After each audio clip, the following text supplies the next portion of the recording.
Jake Martinez walked into the huge room with his head held high. The walls were made of some strange metal that seemed to glow with its own light. Around him, strange creatures from different worlds sat in chairs that were built for their weird bodies. Some had too many arms. Others had skin that looked like rocks. A few floated in tanks of thick liquid. This was the Galactic Council, and Jake was here to speak for all humans on Earth. He had dreamed of this day for months. When the aliens first came to Earth 5 years ago, they promised humans could join their big group of planets. They said humans were smart and could help make the galaxy a better place. Jake had worked hard to learn their languages and their ways. He wanted to make his planet proud. But now, looking around the room, Jake felt something was wrong. The alien faces that looked at him were not friendly. They seemed angry, or maybe just bored, like they had already decided what they were going to say before he even got here. Lisa Brooks stood next to Jake. She was a soldier who came with him to make sure he stayed safe. Her hand moved toward her weapon, but stopped. She could feel the bad feelings in the room, too. The biggest alien in the room started to talk. It looked like a giant bug made of glass. When it spoke, machines changed its words into English so Jake could understand. Human Jake Martinez, the glass bug said in a voice that sounded like breaking dishes. We have looked at your people for a long time. We have watched what you do. We have studied your history. Jake waited. This was the moment when they would say yes or no to letting humans join their group. The Galactic Council has decided that humans are not ready to be part of our family, the glass bug continued.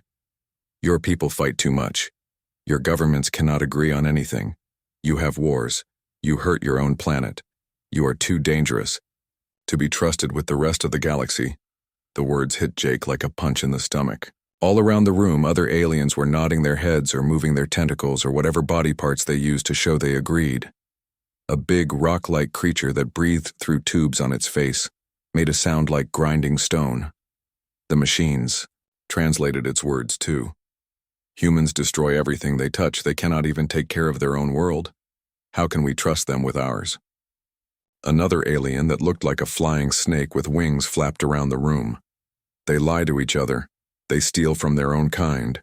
They kill for fun. These are not the actions of a civilized people. Jake felt his face get hot with anger, but he kept his voice calm.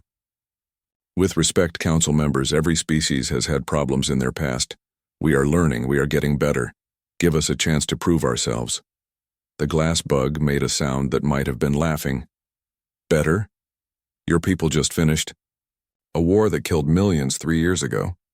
Your leaders still threaten each other with weapons that could destroy whole cities. You pollute your air and water for money. No, human Jake Martinez, you are not getting better. You are exactly what you have always been. More aliens started talking at once. Jake heard words like primitive and savage and hopeless being, translated into English. Some of them were pointing at him like he was some kind of animal in a cage.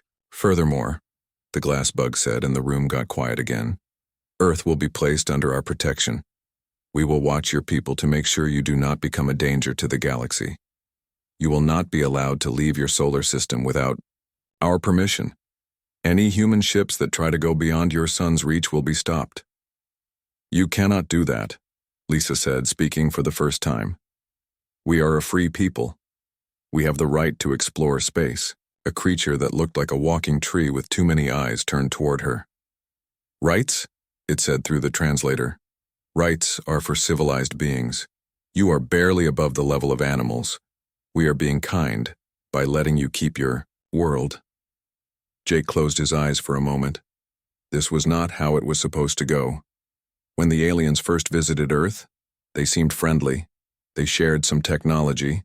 They taught humans how to build better computers and medicine. They even helped stop a few wars by showing everyone how small and connected their world really was. But now Jake could see it was all fake. They never really wanted humans as partners. They just wanted to study them like bugs under a microscope. Is this decision final? Jake asked. Completely final, the glass bug replied. Perhaps in a few hundred years, when your species has learned to behave, we might think about it again. But do not hope for that day to come soon. More laughter from around the room. Some of the aliens were making sounds that were probably jokes in their own languages. They were having fun watching a human get told he was not good enough. Jake picked up the papers from the table in front of him. They were documents he had brought to show all the good things humans had done. Art and music and science and stories of people helping each other. Now they seemed stupid and useless. "I understand," Jake said quietly. "Thank you for your time." He turned to walk away, but the glass bug was not done talking. "Oh, and human Jake Martinez, do not think your people can just ignore us and do whatever they want. We will be watching. We have ships near your world right now. If humans try to cause trouble, we will stop them. Your people will learn to follow our rules whether they like it or not." Jake stopped walking but did not turn around. "And if we refuse to follow your rules?" The room got very quiet. Then the glass bug spoke, in a voice that was cold and mean. "Then we will make sure your species learns the hard way that there are consequences for bad behavior." Jake nodded once and kept walking toward the door. Lisa followed him, her face red with anger. Behind them, the aliens went back to their talking and laughing. As they walked down the long hallway that led out of the building, Lisa finally spoke. "Sir, they cannot treat us like this. We have rights. We have technology now. We can fight back." Jake was quiet for a long time. When he finally answered, his voice was different than before. Harder. "Lisa, do you know what I learned in there?" "What, sir?" "I learned that they never intended to treat us as equals. This whole thing was just a show. They brought us here to humiliate us, to put humans in our place." They reached their ship, a IE, small craft that looked primitive compared to the alien vessels around it. As they got inside, Jake looked back at the council building one more time. "Sir, what do we do now?" Lisa asked. Jake sat down in the pilot seat and started the engines. "Now we go home, and we tell our people exactly what happened here." "And then what?" Jake was quiet as he guided their ship away from the alien station. In the distance, he could see the huge ships of the council fleet. Ships that were probably already heading toward Earth to start watching and controlling humans. "Then we decide what kind of people we really want to be," Jake said finally. As their ship jumped into faster-than-light travel, neither Jake nor Lisa looked back. They had seen enough of the Galactic Council to last a lifetime. Behind them, in the council chamber, the aliens continued their meeting as if nothing important had happened. They had dismissed another primitive species and put them in their place. It was just another normal day in their perfect galaxy. They had no idea that they had just made the biggest mistake in galactic history. Helen Price stood at the big window of the space station and watched another human ship come home. It had been 6 months since Jake Martinez came back from the alien meeting with bad news. 6 months since the world changed forever. The ship that was docking now was huge. It was one of the mining vessels that had been working near a distant star called Kepler 442. Helen could see it was full of people and cargo containers. Everyone was coming home just like the government ordered. Commander Price, a young officer, called to her. His name was Ben Hayes, and he worked with the communication systems. "I have the daily report ready." Helen turned away from the window. "Go ahead, Ben. Tell me what is happening today." Ben looked at his tablet computer. 3 more colony ships arrived this morning. The research teams from Wolf 359 are finally back. That weird planet with the purple plants, you remember? They brought all their equipment and samples with them. Helen nodded. She remembered that planet. Human scientists had been studying it for 2 years, trying to understand how life could grow in such a strange place. Now all that work was being packed up and brought back to Earth. "What about the embassy people?" Helen asked. "They came back yesterday," Ben replied. "Captain Ryan Foster and his whole team. They had to leave real fast. The aliens told them to get out within 24 hours, or they would be arrested." Helen felt angry when she heard this, but she tried not to show it. The aliens were not just keeping humans away from their meetings. They were kicking human diplomats out of alien space completely, like humans had some kind of disease that might spread. "And the trade agreements?" she asked, even though she already knew the answer. "All canceled," Ben said. The Antarian Republic sent a message saying they cannot do business with humans anymore. The Council forbids it. Same thing with the Zephyrian Collective. They said they are sorry, but they have no choice. Helen walked over to another window.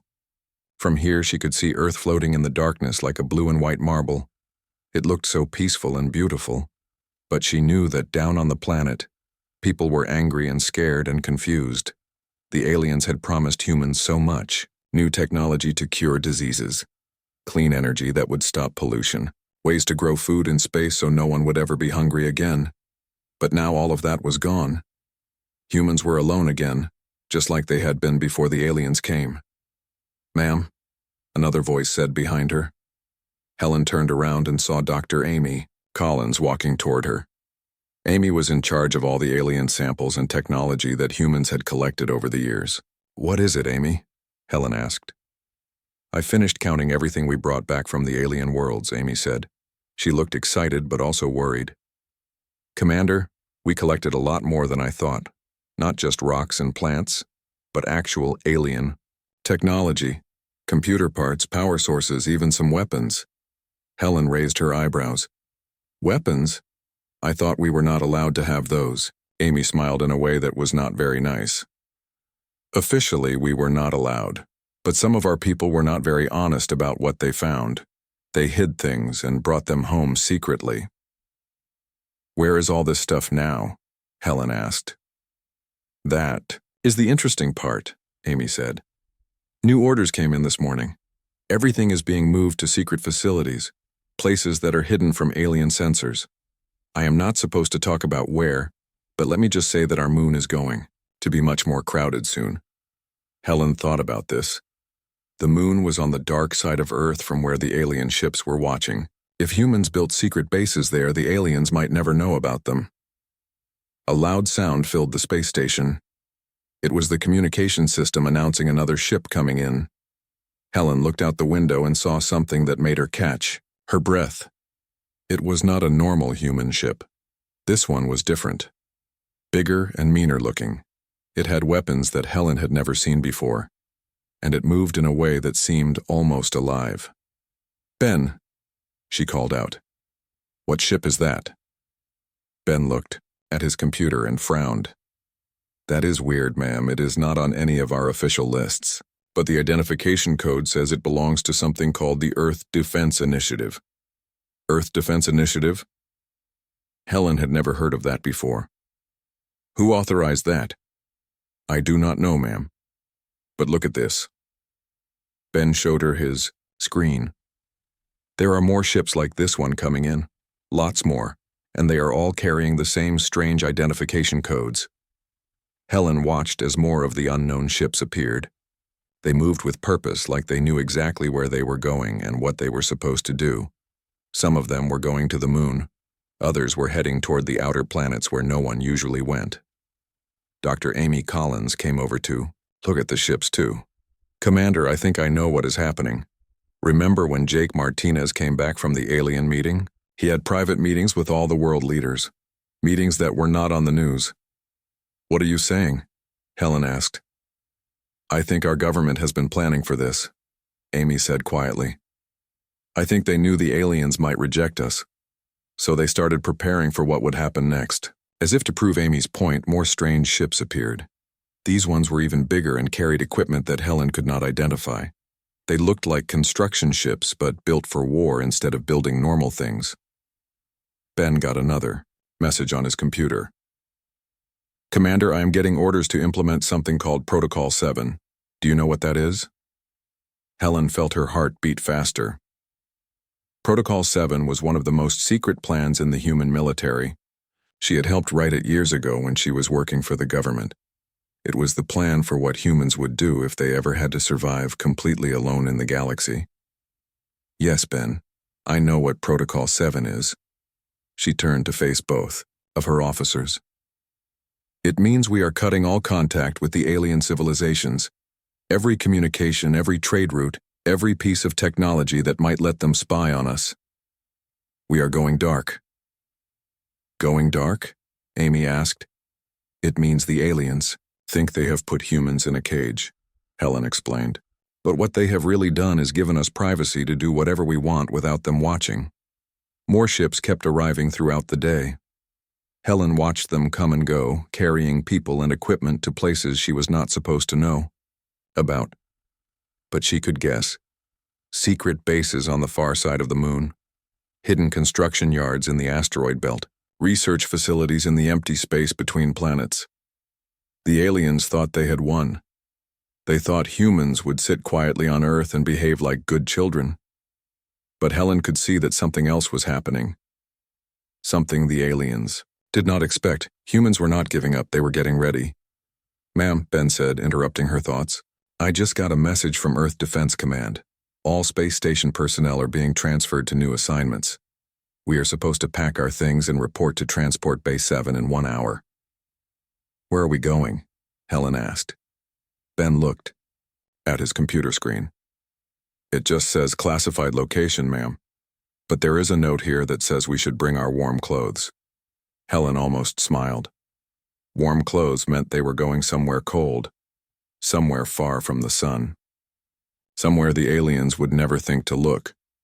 As she packed her things, Helen thought about what Jake Martinez had told the world leaders when he came back from the alien meeting. She had not heard his exact words, but she could guess what he said.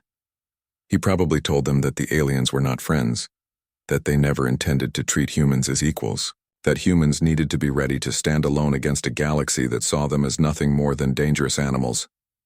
Helen picked up her bag and walked toward Transport Bay 7. Around her, other humans were doing the same thing. They were all going to different places to work on different secret projects, but they all had the same look in their eyes. They were angry. But more than that, they were determined. The aliens thought they had taught humans a lesson about knowing their place in the galaxy, but they had actually taught humans something much more dangerous. They had taught humans that they could not trust anyone but themselves, and that if they wanted to survive and be free, they would have to be stronger and smarter than everyone who wanted to control them.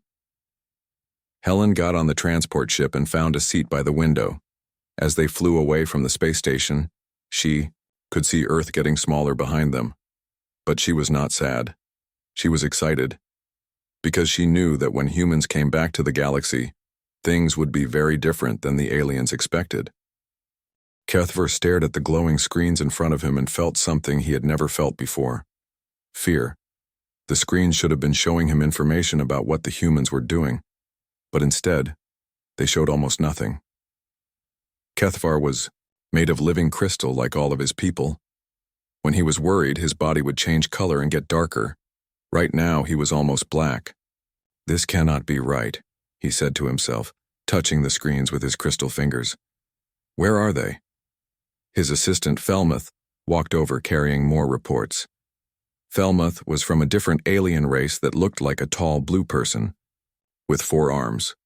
He had been helping Cuthbert watch the humans for 2 years now. "Sir, I have checked all our equipment 3 times, Felmuth said. "Everything is working perfectly. The sensors, the communication interceptors, the space monitoring systems, they are all working fine." "Then where are the humans?" Cuthbert asked, his crystal body getting even darker. "A whole planet with billions of people does not just disappear." Felmuth put the reports on the desk. "That is what is so strange, sir. The planet is still there. We can see Earth perfectly. We can detect the heat from their cities and the lights at night, but we cannot find any of their normal activities." Cuthbert brought up a display that showed the human solar system. The sun was bright yellow in the center, and all the planets were in their normal places. Earth was the 3rd planet, a pretty blue and green world that should have been buzzing with activity. "Show me what we used to detect from them," Cuthbert ordered. Felmuth touched some controls and the display changed. Now it showed what human space had looked like 2 years ago. There were thousands of signals, radio communications between their cities, spacecraft flying between their planets, industrial facilities that gave off heat and electromagnetic radiation, trade ships going to and from other star systems. "And now show me what we see today," Cuthbert said. The display changed again. This time it was almost empty, just the planets and the sun, and a few very weak signals that could have been natural phenomena. "It is like they all just stopped," Felmuth said quietly. "Stopped talking, stopped traveling, stopped building things." Cuthbert felt his crystal body crack slightly from stress. This was not possible. Civilizations did not just stop. Even primitive Civilizations like the humans produced constant noise and activity. Where were their television broadcasts, their internet communications, their military exercises? What about the colonies they abandoned? Kethvar asked. Did our teams find anything useful there? Felmoth looked uncomfortable. That is another strange thing, sir. When our investigation teams arrived at the former human colonies, they found nothing. Nothing? What do you mean, nothing? I mean nothing, sir. The buildings were gone. The equipment was gone. Even the basic infrastructure like power lines and water pipes. It was like the colonies had never existed at all. Kethvar turned his whole crystal body to face his assistant. That is impossible. We have records of those colonies. Pictures, sensor readings, communication logs. They were definitely there. Yes, sir, they were there. But now they are not. And sir, our engineering teams say it would have taken massive resources to remove everything so completely. Not just the valuable equipment, but literally everything down to the metal supports and concrete foundations. The crystal being felt something cold inside his chest. Fear was growing stronger now. How long would that have taken? According to our estimates, at least 6 months of round-the-clock work with heavy industrial equipment. And that is just for one small colony. The humans had dozens of them. Kethvar was quiet for a long time, thinking about what this meant. The humans had not just abandoned their colonies in a hurry. They had systematically stripped them of everything useful and taken it all back to their home system. That required planning, organization, and industrial capacity that the Council had not given them credit for. Sir, Felmuth said carefully, there is something else. The Zephyrian Collective has been sending us reports about strange incidents near their border with former human space. What kind of incidents? Felmoth activated another screen. This one showed a map of the galaxy with the territories of different alien civilizations marked in different colors. The area where humans used to have colonies was now gray and empty. Unknown ships, Felmoth explained.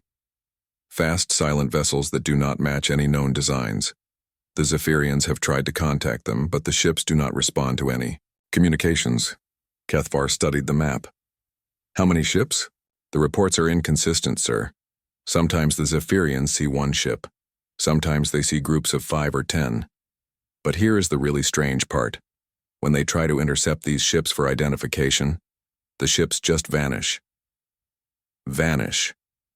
How? The Zephyrians are not sure, sir. One moment the ship is there on their sensors, moving through space normally. The next moment it is gone. No explosion, no warp signature, no dimensional shift. Just gone. Kethvar felt his crystal body get so dark it was almost purple now. That should not be possible. Our physics do not allow for that kind of disappearance. I know, sir. That is what makes it so disturbing. Kethvar walked over to the big window that looked out into space. From here he could see some of the Council's most powerful warships patrolling the area.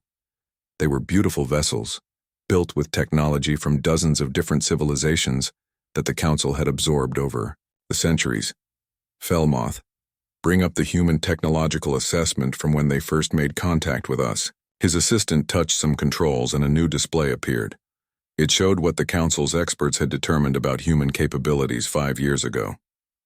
Primitive rocket technology. Felmoth read from the report. Basic nuclear weapons, simple computer systems, no faster-than-light travel capability, no energy shields, no advanced material science. Overall assessment, at least 500 years behind Council standard technology. And what did we share with them during the contact period? Kethvar asked. According to the records, we gave them some basic medical technology, improved computer processors, and some educational materials about galactic civilization. Nothing that could be considered militarily useful. Kethvar was quiet for a moment. Felmoth, how much do you think humans could have learned just by observing our technology? Sir, they would need to be incredibly intelligent to reverse engineer our systems just from observation. It would require scientific capabilities far beyond what we assessed them to have. But even as Felmoth said this, Kethvar could see doubt in his assistant's 4 eyes, because the evidence was right in front of them. Somehow, the humans had gone from primitive spaceflight to having vessels that could disappear from sensors in just 5 years. "Sir," Felmuth said quietly, "there is one more thing. Our deep space monitoring stations have detected some unusual gravitational anomalies in the human solar system." "What kind of anomalies?" "Mass concentrations that should not be there. Large objects that are not showing up on our visual or electromagnetic sensors, but are definitely affecting the gravitational field of the system." Kethvar felt his crystal heart skip a beat. "How large?" "Some of them appear to be the size of small moons, sir, and they seem to be moving in controlled patterns around the system." The two aliens stood in silence for a moment, both thinking about what this could mean. Objects the size of moons that were invisible to sensors but had real gravitational effects. That suggested construction projects on a scale that dwarfed anything the humans had shown capability for before. "Felmuth," Kethvar said finally, "I want you to prepare a full report for the Council, include everything we have discussed today." "Yes, sir. What should I recommend?" Kethvar looked out at the Council warships again. They suddenly seemed much smaller and less impressive than they had a few minutes ago. "Recommend that we send a diplomatic mission to the human system immediately. We need to find out what they are doing." "And if they refuse to meet with us, sir?" Kethvar was quiet for a long time before answering. "Then we need to seriously reconsider our assessment of how dangerous humans really are." As Felmuth left to write the report, Kethvar continued staring out into space. Somewhere out there, in the direction of the human solar system, something was happening. Something that the Council had not planned for and did not understand. For the first time in his long life, Kethvar wondered if the Council had made a terrible mistake. They had dismissed the humans as primitive and dangerous, thinking they could control them easily. But what if the humans were not as primitive as they seemed? What if the real danger was not that humans were violent and chaotic, but that they were smart enough to hide their true capabilities until it was too late for anyone to stop them? Kethavar's crystal body turned completely black as he realized that the Council might have just taught humanity the most dangerous lesson of all, that they could not trust anyone in the galaxy except themselves. Claire Thompson stood in the center of the most secret place in human space. Around her, thousands of people worked at computers and control panels. The room was so big that she could not see the far walls. Above her head, holographic displays showed information that would change the galaxy forever. This place did not exist on any official records. The public thought it was just another research station studying distant stars, but it was really the command center for humanity's greatest project. They called it the Forge, and it was where humans had been building their future for the past 3 years. "Admiral Thompson," a voice called out. Claire turned and saw Commander Rick Stewart walking toward her. He was carrying a data pad that contained the most important information humanity had ever collected. "What do you have for me, Rick?" Claire asked. Rick's face was serious. "Ma'am, the deep-range reconnaissance mission is complete. Our stealth probes have finished mapping the far side of the galaxy. What we found changes everything." Claire felt her heart beat faster. The stealth probes were humanity's greatest achievement. They were completely invisible to alien sensors, could travel faster than light without leaving any trace, and could send information across the entire galaxy instantly using quantum communication. "Show me," Claire ordered. Rick activated a holographic display that filled the air around them. It showed a 3-dimensional map of the entire galaxy, with billions of stars and thousands of alien civilizations marked in different colors. "This is what the galaxy looks like according to the Council's public records," Rick said. The display showed the territories of the major alien species, the Veltar, the Corellians, the Zephyrians, and dozens of others. "Now let me show you what we actually found," Rick continued. The display changed and Claire felt her blood go cold. Scattered throughout the galaxy were red markers, hundreds of them. Each marker represented something terrible. "What am I looking at?" Claire asked, though she was afraid she already knew. "Dead civilizations, ma'am. Advanced species that used to exist but do not anymore. And ma'am, they were not destroyed by natural disasters or wars among themselves. Rick pointed to a cluster of red markers near the center of the galaxy. The hegemony of Talsh. 3,000 years ago, they developed quantum computing and artificial intelligence. They were building machines that could think faster than any biological brain. What happened to them? According to our probe data, they were conquered by a coalition of council species. The official records say it was because the Talsh were becoming aggressive and threatening their neighbors. But our probes found the real records hidden in old databases. Rick touched a control and new information appeared. The Talsh were not aggressive, ma'am. They were just becoming too advanced. The council species were afraid that the Talsh would become more powerful than them, so they attacked first. Claire studied the data. And the Talsh people? Relocated to prison worlds under permanent council supervision. Their technology was confiscated and distributed among council member species. Today, the Talsh exist as a slave labor force mining minerals for their conquerors. Claire felt sick. Show me the others. The display changed to show different clusters of red markers. Each one told the same horrible story.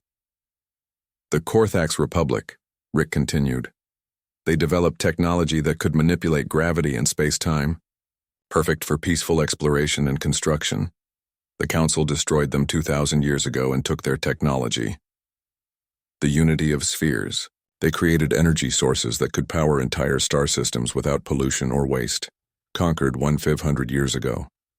The Maverick Confederation. They built ships that could travel between dimensions. Gone 800 years ago. With each example, Claire felt more angry and more afraid. Rick, what you are telling me is that the entire council system is built on conquest and theft. Yes, ma'am. Every major technology the council uses was stolen from civilizations they destroyed. They are not explorers or peacekeepers. They are parasites. Dr. Linda Hayes appeared beside them. She was in charge of analyzing all the alien technology that humans had studied over the years. Her face was pale, and her hands were shaking. Admiral, Linda said, I've been analyzing the council technology we observed during our contact period. Rick is right. None of it is original council invention. She activated another display that showed detailed scans of various alien devices. Look at this. The Veltar energy systems use quantum principles that match exactly with technology from the destroyed Talsh civilization. The Corellian ships use gravity manipulation that came from the Korthax Republic. They just took everything, Claire said quietly. Yes, ma'am. And there is more. Our analysis shows clear patterns in how the Council operates. First, they make contact with a new civilization and study them. Then they determine if that civilization might become a threat to Council dominance. If the answer is yes, they find excuses to attack and conquer. Claire thought about humanity's experience with the Council. The dismissal, the restrictions, the threats, we were next on their list. Absolutely, ma'am. According to our projections, humanity was scheduled for conquest within 10 to 20 years. The Council was just waiting for us to develop a few more useful technologies first. Rick brought up another display showing the human solar system, but they made a mistake, Admiral. They assumed we would react like all the other civilizations. They thought we would either submit peacefully or fight a conventional war that they could easily win. Claire looked around the forge. In every direction, she could see humans working on projects that would have seemed impossible just 5 years ago. New types of ships that could move through space in ways that broke every rule of physics the Council thought they knew. Weapons that could destroy entire fleets without leaving any trace. Most importantly, construction techniques that could build massive installations without anyone detecting them. How close are we to being ready? Claire asked. The first phase will be complete in 6 months, Rick replied. But Admiral, once we begin this, there is no going back. The Council will never forgive us for what we are about to do. Claire looked at the holographic display showing all the dead civilizations. Hundreds of species that had been conquered, enslaved, or destroyed just because they were becoming too advanced. Billions of intelligent beings who had been killed, or enslaved just to maintain Council power. Rick, the Council will never forgive us anyway. They planned to destroy us from the moment they decided we were too dangerous to join their club. Dr. Linda Hayes pointed to another section of the display. Admiral, there's something else you need to know. Our deep probes found evidence that There are other civilizations out there that are hiding from the Council just like we are. Other civilizations? Yes, ma'am. Species that manage to escape Council attention by hiding in places like nebulae, dark matter clouds, or the spaces between galaxies. They have been watching the Council for thousands of years, waiting for someone to challenge their power. Claire felt a spark of hope. How many? We are not sure yet, ma'am. But our estimate is at least 50 separate civilizations, some of them very advanced. They have been preparing for a long time, but they never had enough strength to fight the Council alone. Rick smiled for the first time since Claire had known him. But they might fight alongside someone else. Someone who is not afraid of the Council and has the technology to give them a real chance of winning. Claire walked over to the massive viewport that showed the construction yards beyond the forge. Thousands of ships were being built, not just warships, but mobile space cities, manufacturing platforms and vessels designed to free slaves and refugees from Council prison worlds. Linda, I want you to prepare a message to be sent to every hidden civilization our probes can find. Tell them that humanity is ready to fight. Tell them that the age of Council tyranny is about to end. Yes, ma'am. What should we tell them about our plans? Claire looked out at the ships being built and thought about all the species that had been destroyed or enslaved by the Council. She thought about Jake Martinez standing in that alien chamber, being dismissed and threatened like humanity was nothing more than dangerous animals. Tell them that in 6 months the Council is going to learn what humans become when we decide we have had enough of being pushed around. Rick brought up one more display. This one showed the locations of every major Council world, every military base, every slave camp where conquered species were forced to work. Admiral, are you sure we can do this? The Council has been in power for thousands of years. They have technology from dozens of conquered civilizations. Their military is enormous. Claire looked at her officers and smiled. It was not a nice smile. It was the smile of someone who had been underestimated for far too long. Rick, the Council's greatest weakness is that they have never fought anyone who understood what they really are. Every civilization they conquered thought the Council was interested in peace and cooperation. Those civilizations tried to negotiate, tried to find compromises, tried to prove they were not threats. And we are not going to do that. No, Rick. We are not going to try to prove we are peaceful. We are going to prove we are dangerous. Very dangerous. Because sometimes, the only way to protect innocent people is to be scarier than the bullies who want. The Galactic Council chamber exploded with noise and panic as every screen in the room suddenly turned on at the same time. The alien representatives looked around in confusion and fear as Admiral Claire Thompson's face appeared on displays that were supposed to be impossible to hack. Kethavar, the crystal being who had been watching humans for 3 years, felt his body crack with shock. This transmission was reaching every Council world at once, going through security systems that had never been broken before. Members of the Galactic Council, Claire said in a calm, strong voice. 3 years ago, you told my people that we were too primitive and dangerous to join your civilization. You were wrong about the primitive part. Behind Claire, the display showed something that made the entire chamber go silent. It was a fleet of ships unlike anything anyone had ever seen, thousands of vessels that seemed to bend light around them, moving through space in ways that should have been impossible. The Corellian delegate was the first to find his voice, speaking through his breathing apparatus. This cannot be real. Our sensors would have detected any major human construction projects. Claire smiled, and it was not a friendly smile. Your sensors detected exactly what we wanted them to detect. While you were watching our home system, we were building in places you never thought to look.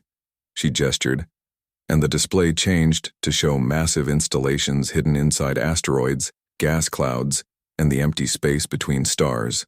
Construction. Yards bigger than most planets filled with ships and equipment that made Council technology look ancient. You see, Claire continued, we learned something important during our time in your civilization. We learned that the Council is not really interested in peace or cooperation. You are interested in control. The display changed again, and Kethvar felt his crystal heart stop beating. It showed the evidence that humanity had gathered, all the destroyed civilizations, all the stolen technology, All the species that had been enslaved or killed to maintain council power. The hegemony of Talsh, Claire said, as images of the conquered species appeared on screen. The Korthax Republic, the unity of spheres, hundreds of advanced civilizations that you destroyed because they might have become threats to your authority. Around the chamber, council members began talking all at once. Some were angry, some were afraid, and some were trying to claim that the evidence was fake. But Kethvar knew it was all true. He had seen some of these records himself during his intelligence work. We also learned something else, Claire continued. We learned that every piece of technology you use was stolen from the civilizations you conquered. Your energy systems, your faster-than-light travel, your weapons, even your communication networks, none of it is yours. The Veltar Prime Speaker, the same glass-like creature who had dismissed humanity 3 years ago, tried to take control of the situation. Human Admiral, this is an act of war against the lawful government of the galaxy. Surrender immediately or face the consequences. Claire's smile got wider. War? No, this is not war. This is justice. We are here to free every species you have enslaved, to return every technology you have stolen, and to make sure that no civilization will ever again face the choice between submission and extinction. As if summoned by her words, more human ships began appearing around every major council world. They had been there all along, invisible to council sensors, waiting for this moment. Tony Brooks, another human admiral, appeared beside Claire on the screen. All council military forces are ordered to stand down immediately. Any vessel that approaches our ships with weapons active will be considered hostile and dealt with accordingly. The Zephyrian representative, a flying creature with rainbow wings, spoke up. You cannot do this. The Council maintains peace across the galaxy. Without us, there will be chaos and war. Peace? Claire laughed, but there was no humor in it. You call slavery peace? You call genocide peace? You call the systematic destruction of anyone who might challenge you peace? The display behind her changed to show live feeds from Council Prison, worlds. Billions of beings from conquered species working in terrible conditions to mine resources for their captors. The images were horrifying, and many council members looked away. For 3,000 years, Claire said, you have told the galaxy that you represent civilization and order. But we know what you really are. You are parasites who feed on the achievements of others. Kethvar watched as panic spread through the council chamber. Some representatives were trying to contact their homeworlds, but their communications were being blocked. Others were attempting to activate emergency protocols, but their computer systems were not responding. How are you doing this? The Corellian delegate demanded. Our security systems are impenetrable. Claire's expression became serious. Your security systems were designed to stop civilizations that played by your rules. We stopped playing by your rules the day you dismissed us. On the screens, more evidence appeared. Secret council records showing the planned conquest of humanity. Military assessments that described humans as useful for slave labor and possessing primitive but interesting biological traits. This was going to be our fate, Claire said. In 10 to 20 years, you planned to find an excuse to attack Earth. You would have killed billions of my people and enslaved the survivors. The chamber erupted in denials and protests, but Claire continued speaking over the noise. But you made a mistake. You assumed that humans would react like every other species you have encountered. You thought we would either submit quietly or fight a conventional war that you could easily win. Admiral Tony Brooks stepped forward. What you did not understand is that humans have a saying, if you want peace, prepare for war. While you thought we were contained, we were preparing. The display changed to show the true scope of humanity's preparations. Not just the hidden fleet, but mobile space cities designed to shelter refugees from Council oppression. Medical ships, equipped to treat the victims of alien experimentation, construction vessels ready to rebuild the worlds that the Council had destroyed. We also did something you never expected, Claire said. We reached out to the other civilizations that have been hiding from you. New ships began appearing on the displays. Vessels from dozens of species that had managed to escape Council attention over the centuries. The hidden civilizations that Dr. Linda Hayes had discovered were coming out of their hiding places to join humanity's cause. Kethvar recognized some of the ship designs from old intelligence reports. Civilizations that the Council thought were extinct were very much alive, and they were all working together now. "This is impossible," the Veltar Prime Speaker said, his crystal form turning dark with fear. "We are the legitimate authority in this galaxy. You cannot just overthrow thousands of years of government." Claire's voice became cold and hard. "Legitimate? You have no legitimacy. You rule through fear and violence. You maintain power by destroying anyone who might challenge you. That is not government. That is tyranny." The transmission began to end, but Claire had one final message for the Council. From this moment forward, the age of Council dominance is over. Every slave world will be liberated. Every stolen technology will be returned to its creators or their descendants. Every species will have the right to determine its own future. Patricia Cole, another human officer, appeared on screen. "To the billions of beings who have suffered under Council rule, help is coming. To the Council species who have benefited from centuries of oppression, your victims remember everything." The transmission ended, leaving the Council chamber in complete silence. Through the viewports, they could see human ships everywhere, no longer hiding their presence. Ships that had been watching the Council for months, learning their weaknesses, preparing for this moment. Kethvar looked around the chamber at the other Council members. For the first time in his long life, he saw something new in their faces. Not anger or arrogance, but genuine fear. The humans had kept their promise. They had turned away when the Council dismissed them, but they had not turned away in defeat. They had turned away to prepare. And now they were back. Not as the primitive species the Council remembered, but as something far more dangerous. They were back as liberators, carrying with them the hopes of every species that had ever dreamed of freedom. The Council had taught humanity that freedom was not something to be granted by others. It was something to be taken and defended. Now, humanity was teaching the galaxy that same lesson, and the age of tyranny was finally coming to an end.